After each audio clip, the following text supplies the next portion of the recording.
So, good day everybody.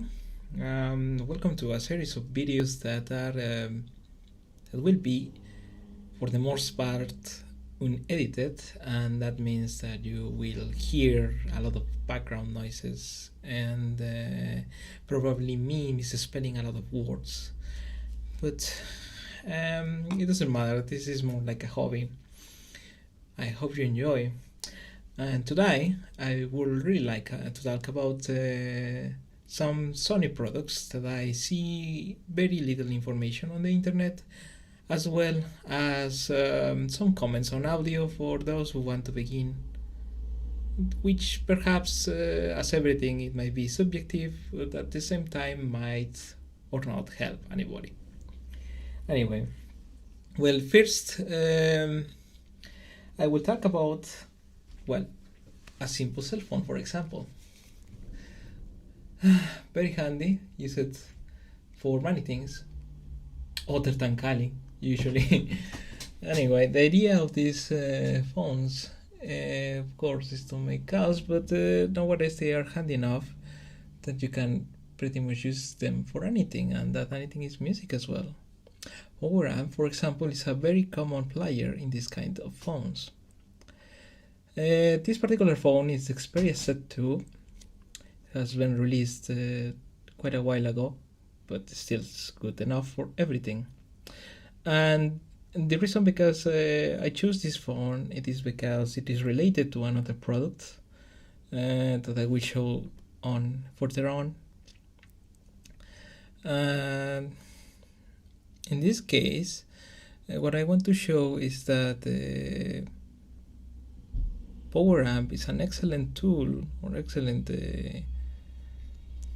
media player, because it has a lot of functions. For example, it has a very good equalizer and other controls to adjust the sound according to any particular preference.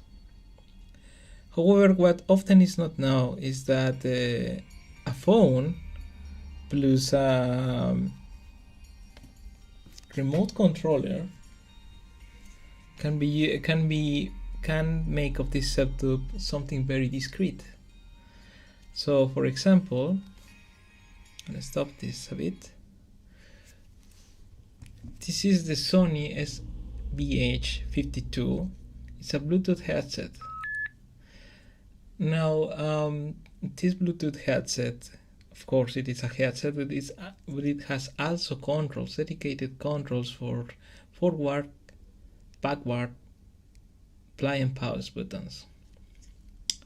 So if you pair it with a phone like the Xperia Z2, what it will do by default is to transfer all the sound from the phone towards the headset, plus some other notifications in there. So if I put play and I increase the volume here,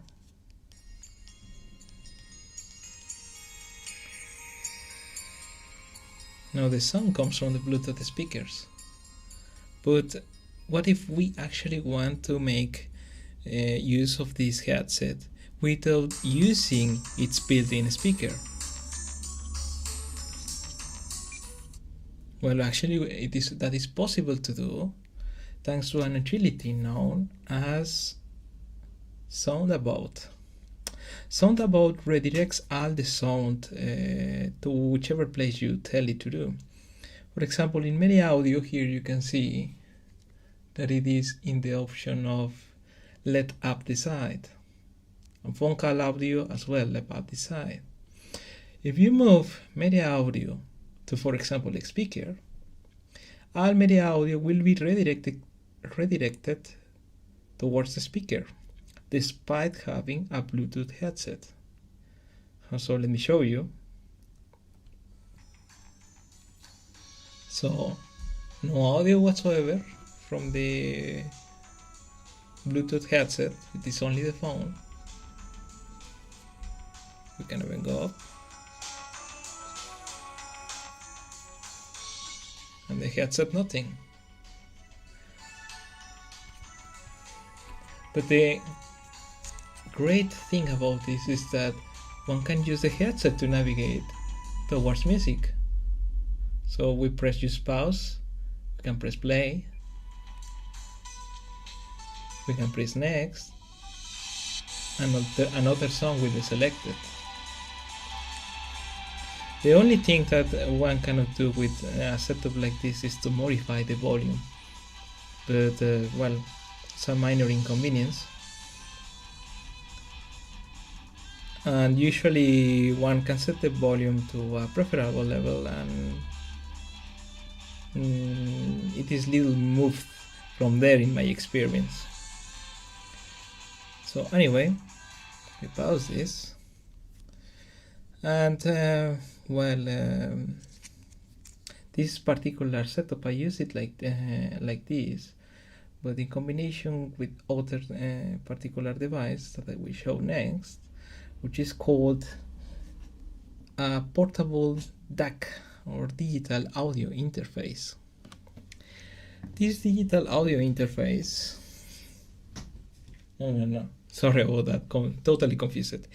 Digital to analog converter. Man, what I was thinking. I'm sorry about that. Anyway, this is the PHA-2 from Sony as well, and we can see here. And this particular portable amplifier takes the signal from the phone's USB and basically just applies it by the amplifier. But instead, the advantage of this, or what I want to achieve with this, is this device has a much more, how to put it, quality in sound reproduction, and this is by different factors. For example, it doesn't have the circuitry to make calls, the wireless communications and so on. It doesn't have them, and because it doesn't have them, it allows to apply sound without that kind of contamination that you can notice a difference between using a phone and using this device with the phone.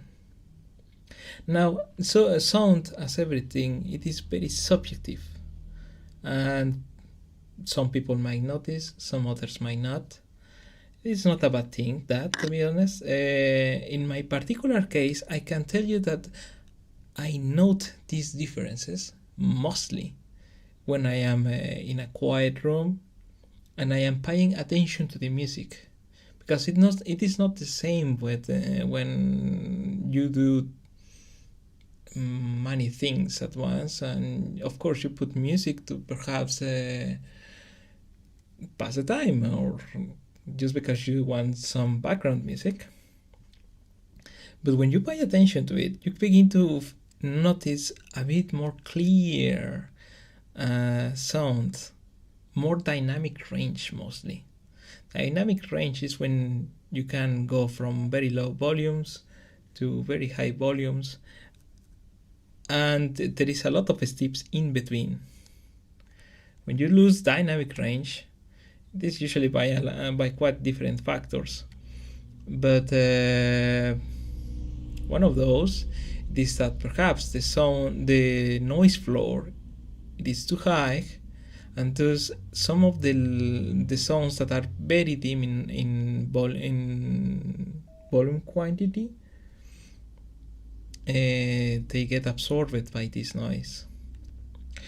Anyway, the thing is, this little device, it is bulky, yes, but if you combine it with the SBH-52, you can basically have this and the phone together. That's why the blue silicone bands, you have them in the backpack. Now you will say, what about the calls? Well, the fun thing about Soundabout is that you can tell it to redirect all the sound towards the multimedia sound towards this amplifier. Whereas the cal sound, you can hear it using the SBH-52, so there is no missing calls or something like that. You can also configure it for displaying other kind of notifications, messages and stuff like that. But since I particularly don't receive too much messages and I receive a lot of calls, I have no problem in having it used to answer calls.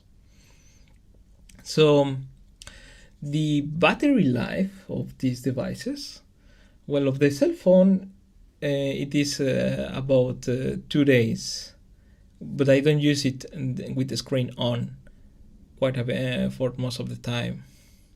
The battery of this portable digital analog converter, it is rather limited to 6 hours, and this is very constant. I have measured it quite a bit of times, and really it is 6 hours. And there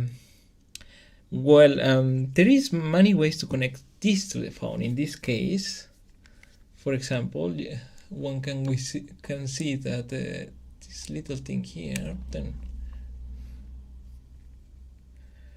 has this old mini USB port, and then this newer one. You can connect it here to the cell phone, or you can use this one.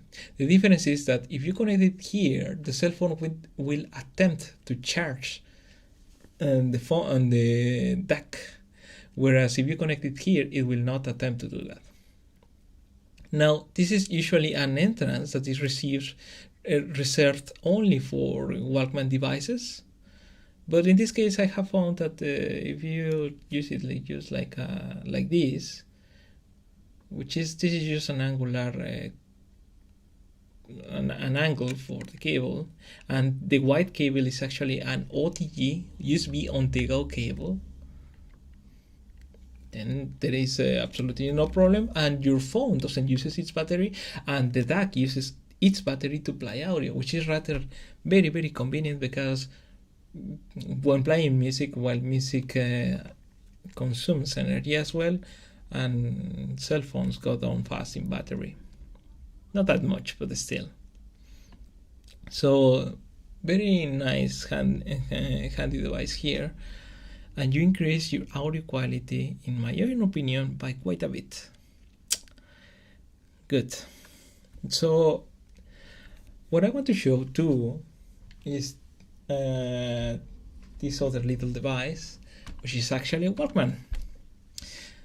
This Walkman has the particularity of only having 16 gigabytes of internal memory, but you can expand it through through SD card up to, I think you can put up to 64 or 128 gigabytes SD cards. I have here some reports that there is no problem whatsoever in putting those SD cards in there, but so far this thing tells you that it works with 64 gigabytes SD cards. I myself have one in there, no problems whatsoever.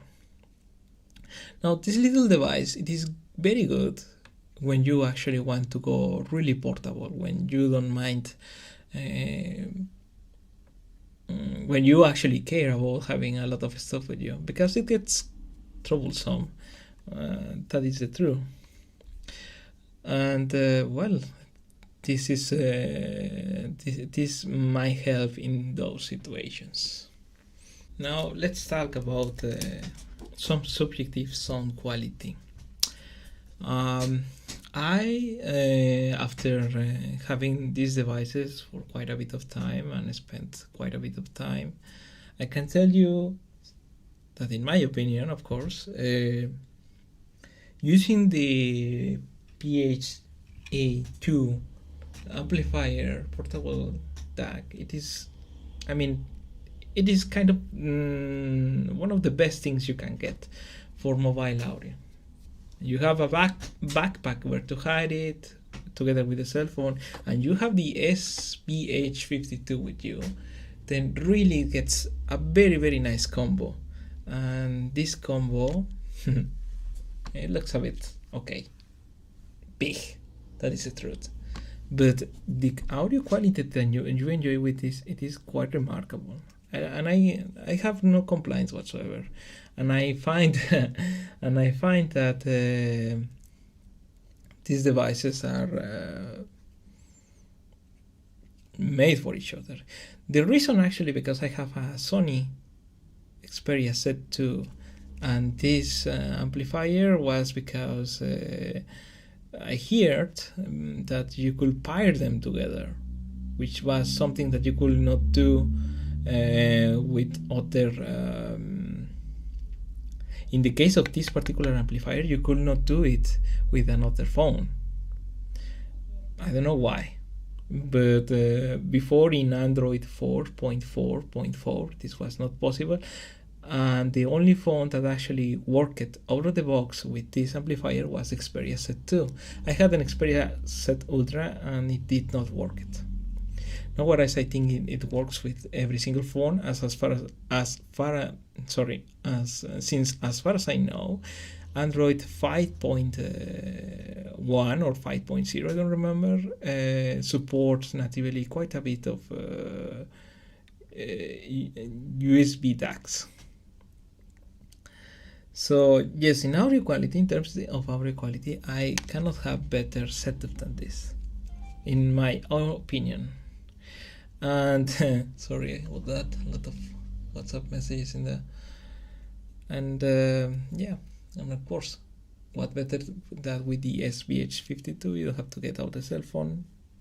Yes. Now, I tell you this test, and I made them using the headphones XBH-3, also from Sony. I got them very cheap, to be honest, because originally they were very, very expensive. No reason to get them at that price, but once they got like at 1/3 of the price, and I was like, well, why not? So next, what I would cite is a very good option. It is the cell phone itself, the cell phone alone itself. And this cell phone alone itself, it has, in my opinion, used slightly receded mid frequencies. Sadly, I cannot go as far as in telling that the low or the high frequencies suffer a lot, because we are talking about very small differences. So far, my perception is that this phone lacks a bit of in the mid frequencies, and the noise floor, it is slightly more elevated. That means that the dynamic range, or the very thin sounds that a song might have, might be absorbed by the noise floor. Other than that, I really enjoyed this alone, especially when I didn't want to carry any other device. But still, I find very difficult to depart from the SBH-52 combo, because it is really, really wonderful to be able to change the track. And with this particular player, like Power Amp, you can actually change folder by double tapping the forward button or double tapping the backward button, which is something that I don't understand so far why nobody does. It is really great to have this ability. In fact, my old what would be, well, high EMD from Sony too, the MSZ NH700, had it in the form of a very small controller that sadly I cannot show you, but it was very, very, very nice to have. No need to take out the player, you just listen, you concentrate on listening rather than on fiddling about getting out the device or hiding it again and whatnot. Surprisingly, and this is something that I did not expect it, because I was really having a lot of hopes for this device. It is good sounding, but at the same time, it lacks quite a bit of detail on the high frequencies, I would say. But just a teeny bit. My perception is the lower frequencies are okay. The mids are same as the cell phone, but it suffers a bit on the high frequencies, and it is so ever slightly that I really don't notice until I actually stop using this and going it to my other device, but after a day of fully listening to this Walkman. So that's when I realized, oh, there is this information that I now have, that I am receiving through the sound, and I did not receive before. And well, and in all, still I really like this little device, because it is the smallest thing you can get.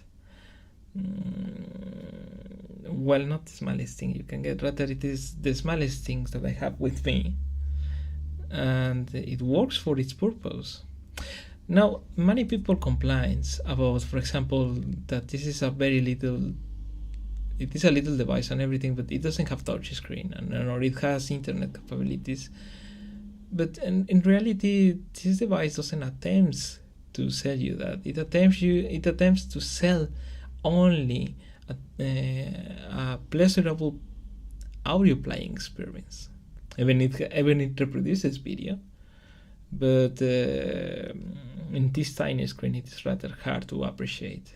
On the other hand, the screen is not that bad. The angles and everything works well. And but like I said, it is handy to have. But if there is the option of having the cell phone with you, like the Xperia Z2, that's a very nice option for high frequencies that this might not have, but ever so slightly, to be honest. And then if you can carry on the portable DAC, that's even a better option. And well, basically, this is what you can find as target markets, because these devices are not meant to be, how to put it, many people have expectations to find some functionality, some iPod or iPhone functionality in these devices, but these are focused to audio, and with good reason, because if you begin to add more circuitry into a device like this, you might risk the sound quality, especially with wireless signals. Those things really affect it. So, well, that is one reason that you could say that explains why this little device doesn't have Wi-Fi connection. Then again, it has a very small screen. It is very difficult to use. And touch screen, there is no need, since we have all the buttons needed in this part, together with these other two buttons. It is good enough. Volume rocker is here too, so no need to move your fingers from these two positions. You listen to music, and that's okay. Finally, on some comments on audio, for the people that wants to know how to begin in these areas. I don't know how to put it. Well, one of the things that I could say about high quality audio, let's avoid to say the term audiophile, but just high quality audio, something pleasurable to the ears. The thing about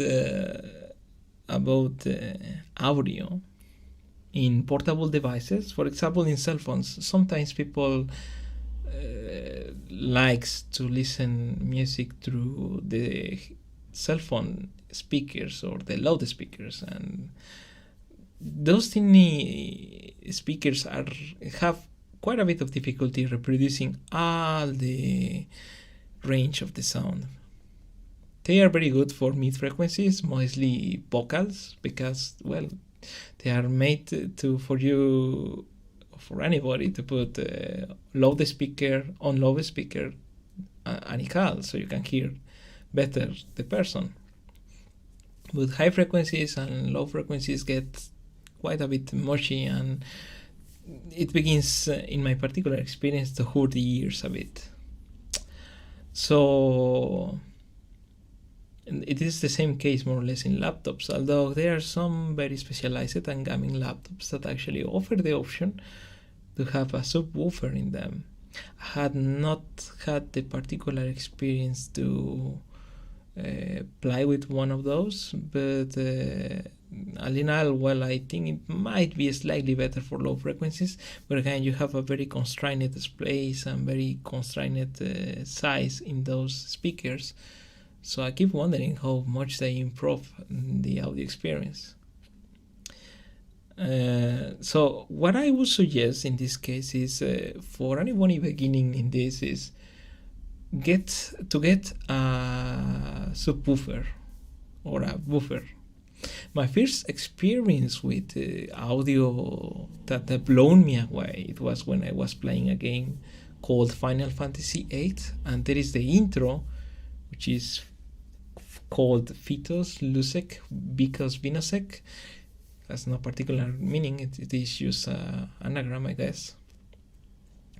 But the music, the intro music, was lovely, and I heard it before using the single speaker that an old CRT Hitachi TV had.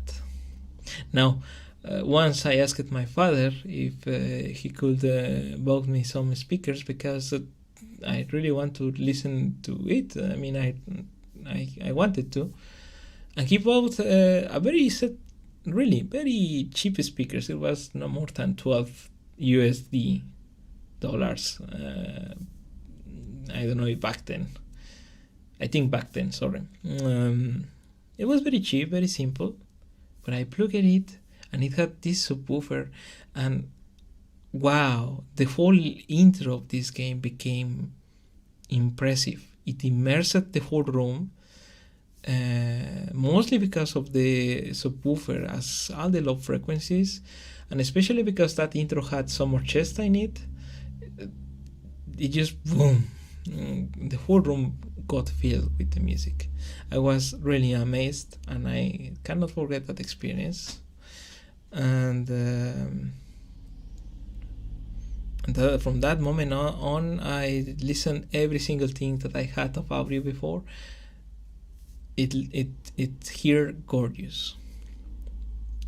The second thing that I might recommend is to get tweeters, because the tweeters tend to increase the high frequencies.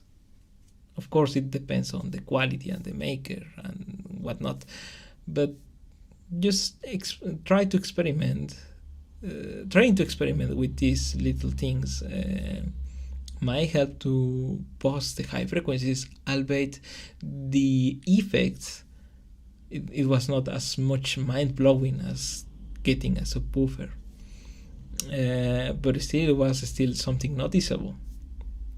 After that, because the audio is very subjective, it is very difficult to get a mind-blowing experience again. One can try to get more specialized devices, and still, in my particular opinion, the difference will be slight, noticeable, but slight.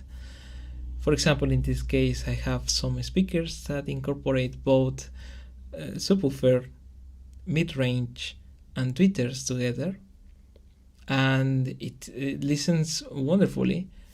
But compared to other previous setups that had all those three speakers as well, there's not that much difference. In this case, I just got this device because it came like a nice small Bluetooth device, and I might be limiting a bit the stereo image of the music with this, but other than that, it listens almost the same as the setup that I had before, which was pretty much the same, but which each speaker separated, not in one handle little device. So, well, that's pretty much it so far, and I hope this video might be of help. If not, I am sad to hear that, but I'm sorry about that. Anybody is free to make any comments and I'll try to answer them back. Please excuse my accent. It is not I am not a native English speaker, and I just wanted to make this video just because I feel like doing it. Anyway, thank you very much so far, and goodbye.